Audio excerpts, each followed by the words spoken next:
Hello, my name is Diego Astudillo, and this is the cultural and comparative approach. So, what is the cultural and comparative method? The cultural method is a way of studying myths by looking at certain elements of a myth and trying to find some deeply held values. So, there are a couple ways we can do this. We can do this by looking for the weird in myths, often like weird stories that stick out. Dialogue within myths, certain dialogue within the myth that would stick out or try to give deeper meaning. The use of repetition in a myth will give away some deeply held meaning, and some use of description will give it away. And then the comparative method, a way of studying myths by comparing and contrasting myths to one another to find deeply held values. We can do this by comparing myths to one another and contrasting myths to one another. The cultural approach.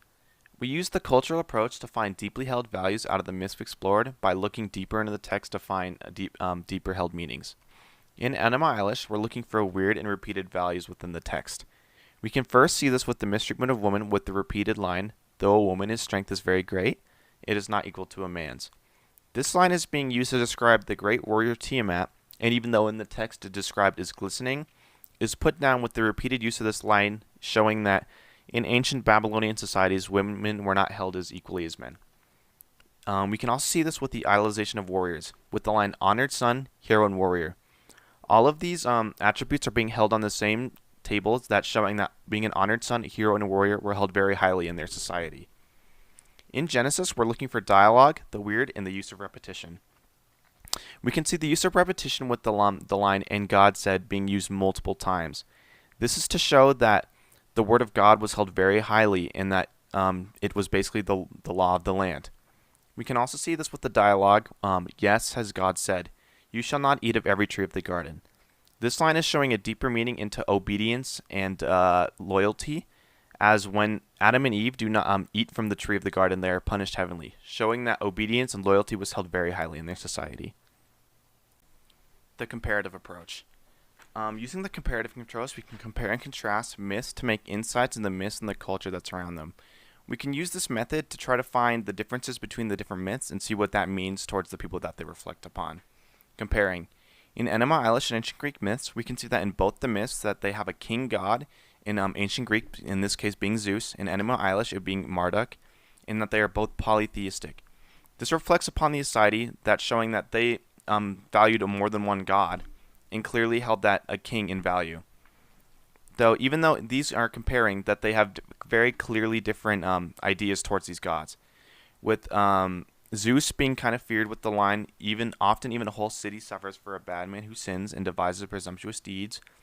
And Marduk being a more graceful god with the line, the exalted, the destiny of Marduk did obedience, showing the stark difference between how they viewed their own gods. Contrasting. The way the world was created in Enema Eilish in Genesis. In both of these texts, we can see a creation story coming from them, with Genesis showing that the world was created in 7 days out of nothing.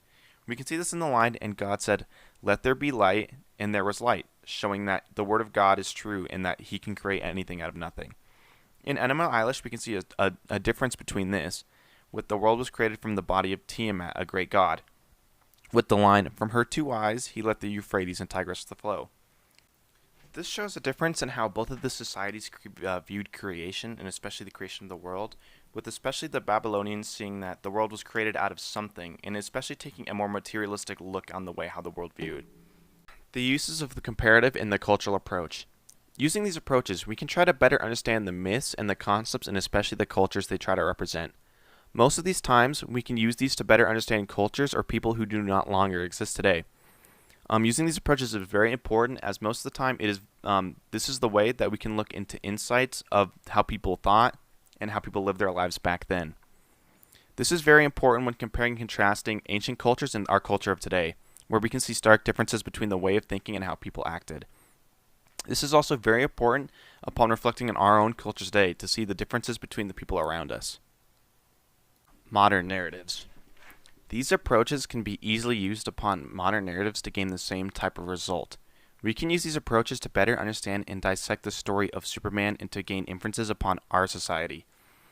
The cultural approach. We're going to be looking at Superman's origins and relevance and trying to find the deeper hitting meanings behind them.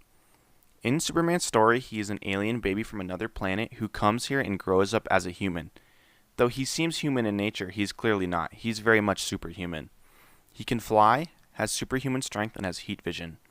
Though he may seem perfect in nature, he has a singular flaw, being kryptonite, trying to show the youth especially that though someone may seem perfect, that they will always have a flaw. This reflects upon more contemporary ideas of no one being perfect. The comparative approach. Superman compared to similar heroes of his nature. Though Superman is very much superhuman, he has a singular and weakness.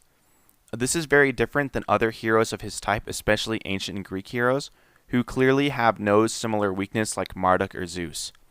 This is reflecting upon current day values, trying to show that even though he seems perfect, he is very much not. Modern versus mythological. When using these approaches, it can be hard to understand when to use these on modern or contemporary narratives. These type of approaches apply to myths the same as they do on mythological or even ancient myths. The main difference between these is the society that they're reflecting upon and the ideas or values that they are trying to reflect. These type of methods can be used on modern narratives or myths which have similar ideas or can be compared and contrasted with other similar myths. We try to use these methods when it is needed to find a deeper insight into the culture and create the narrative. Usually we try to use this on narratives or ideas from different cultures to try to find some deeper understanding into those cultures. The value of these approaches today. These methods can add a deeper understanding to the narratives we see today, no matter what the medium. The uses of these different methods. Comparative. We can use this method to get a deeper look into the other cultures and ourselves by comparing and contrasting the differences between them. We can take looking at movies from Mexico, which are themed around Day of the Dead and are musically themed. We can see this in movies like Coco and the Book of Life, and comparing them to movies like Soul. In Coco and the Book of Life, these movies are both themed around a Mexican traditional culture, the Day of the Dead, and are themed about musically. In both of these, we can see them travel to Day of the Dead and revisiting family and trying to gain something back. In Soul 2020, we can clearly see that this reflects upon the United States values and culture, with it being themed around jazz and African American natives. Comparing these two different types of movies from different cultures, we can see that Coco and the Book of Life definitely reflect upon more Mexican and traditional values of family and traditional Mexican music, while Soul is more of a movie based around self-motivation and meaning, reflecting upon each of these type of values from each country. And here is my works cited.